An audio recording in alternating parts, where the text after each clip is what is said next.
नमस्कार, आप देख रहे हैं हल्ला बोल टीवी और मैं हूं आपके साथ सुरभि। शंभू गर्ल्स हॉस्टल कांड में आज पीड़ित छात्रा के परिवार के वकील ने कोर्ट में जज से कहा कि सीबीआई को जांच कर देखकर ऐसा लग रहा है कि सीबीआई मनीष रंजन के पॉकेट में है और सीबीआई पे गंभीर आरोप भी लगाए हैं।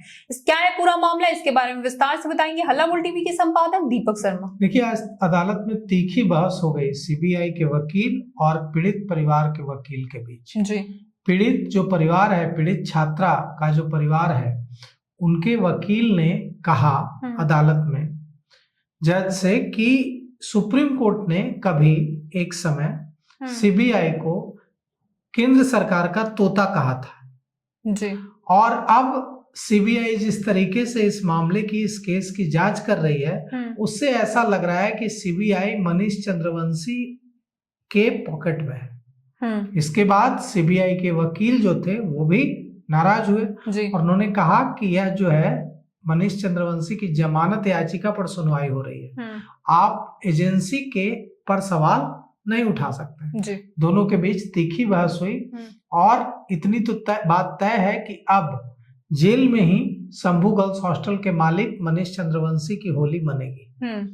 होली पर वो जेल से बाहर नहीं आ पाए, क्योंकि भले ही सीबीआई ने कह दिया अदालत में कि हमें इन्वेस्टिगेशन के लिए मनीष चंद्रवंशी की जरूरत नहीं है, एसआईटी ने कह दिया कि हमें मनीष चंद्रवंशी की जरूरत नहीं है, लेकिन इसके बावजूद भी अदालत ने बेल नहीं दी है। और नीट छात्रा रेप मौत मामले में शंभू गर्ल्स हॉस्टल वाली जो बिल्डिंग है, उसके मालिक मनीष चंद्रवंशी की जमानत याचिका पर आज जो सुनवाई हुई उसमें तीखी बहस हुई और मनीष चंद्रवंशी को आज भी अदालत ने जमानत नहीं दी है। पौने 2 घंटे, 1 घंटे 45 मिनट तक सुनवाई चली, बहस हुई और पीड़ित परिवार के वकील और सीबीआई के वकील के बीच तीखी बहस हुई। पीड़ित परिवार के वकील ने कहा कि जांच में लापरवाही की जा रही है। सीबीआई के वकील ने इस पर आपत्ति जताई और कहा कि यह जमानत की सुनवाई है, आप सीबीआई पर सवाल नहीं कर सकते, एजेंसी पर सवाल नहीं उठा सकते। सुनवाई के दौरान सीबीआई ने लिखित में कहा है कि हमें इन्वेस्टिगेशन में मनीष चंद्रवंशी की जरूरत नहीं है। मनीष चंद्रवंशी की जमानत याचिका पर सुनवाई अब अगली तारीख को सीबीआई के मजिस्ट्रेट कोर्ट में होगी और अगली तारीख 11 मार्च को अब सुनवाई होगी। मतलब मनीष चंद्रवंशी की होली जेल में ही मनेगी। पीड़ित परिवार के वकील हैं एसके पांडे। एसके पांडे ने कहा कि सुप्रीम कोर्ट ने सीबीआई को पिंजरे वाला तोता कहा। इस केस में जिस तरीके सीबीआई जांच कर रही है, सीबीआई की जांच को देखकर लग रहा है कि सीबीआई मनीष चंद्रवंशी की पॉकेट में है और यह भी मांग की पीड़ित पक्ष के वकील एसके पांडे ने कि इस मामले में जिस तरह से पॉक्सो एक्ट की धाराएं नहीं लगाई गई हैं और जिस तरह से कई तरह की लापरवाही की बात रखी एसके पांडे ने और कहा कि इस मामले में एफआईआर दर्ज होनी चाहिए। चित्रगुप्त नगर की तत्कालीन थानेदार रोशनी कुमारी पर, एएसपी अभिनव पर, एसएसपी कार्तिकेय शर्मा पर, डीजीपी विनय कुमार पर, सारे लोगों पर एफआईआर, सारे पुलिस अधिकारियों पर एफआईआर दर्ज कराने की मांग, केस दर्ज कराने की मांग पीड़ित पक्ष के वकील एसके पांडे ने की है। अब इस मामले में अगली सुनवाई 11 मार्च को होगी। देखिए 11 मार्च को मनीष चंद्रवंशी को बेल मिलती है या नहीं। अब एसआईटी ने कह दिया है कि हमें जरूरत नहीं है। सीबीआई ने कह दिया है कि हमें जरूरत नहीं है।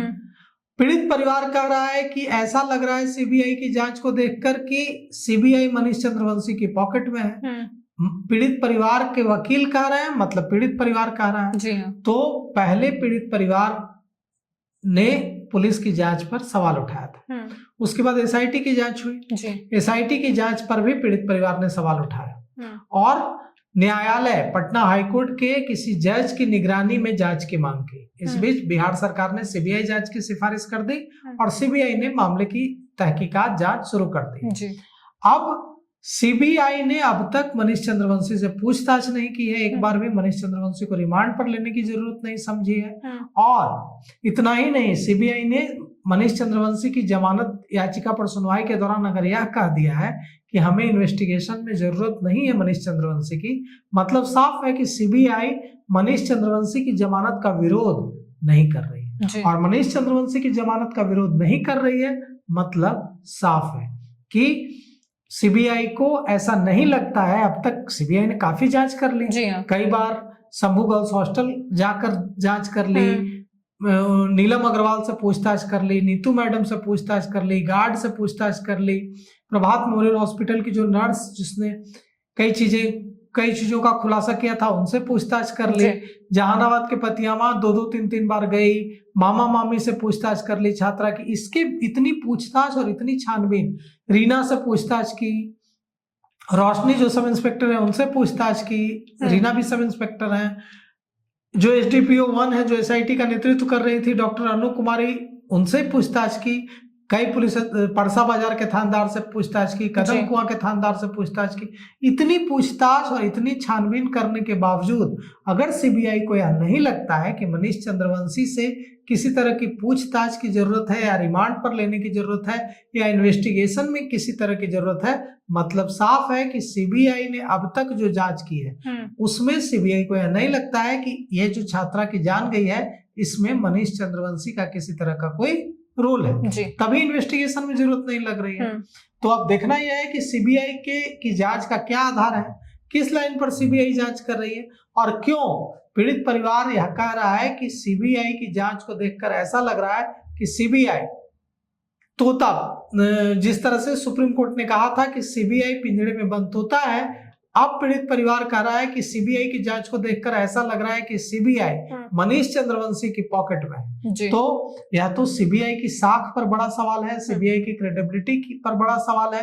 सीबीआई देश की प्रीमियर एजेंसी है, अगर सीबीआई की साख पर, सीबीआई की क्रेडिबिलिटी पर इतना बड़ा सवाल उठाया है पीड़ित परिवार ने, तो इसका मतलब बिल्कुल साफ है कि पीड़ित परिवार सीबीआई की जांच से संतुष्ट नहीं है। अब देखिए इस मामले में सीबीआई आगे किस दिशा में जांच को ले जाती है। जी, सीबीआई के जांच को लेकर पीड़ित परिवार पूरी तरह से संतुष्ट नहीं है। उन्होंने कहा है कि लग रहा है कि सीबीआई मनीष रंजन की पॉकेट में, क्योंकि आज जब कोर्ट में सुनवाई हो रही थी तो सीबीआई ने कहा कि मुझे मनीष रंजन की इन्वेस्टिगेशन में बिल्कुल जरूरत नहीं है। कोर्ट में बहस भी हुई है और अब पीड़ित परिवार के वकील ने कहा है कि जिन्होंने केस में पुलिस अफसरों ने शुरू में लापरवाही की है उन पे एफआईआर होना चाहिए। इसको लेकर आपकी क्या राय, हमें कॉमेंट करके जरूर बताएं। फिलहाल इस पेशकश में इतना ही। तमाम खबरों के लिए देखते रहे हल्ला बोल टीवी। धन्यवाद।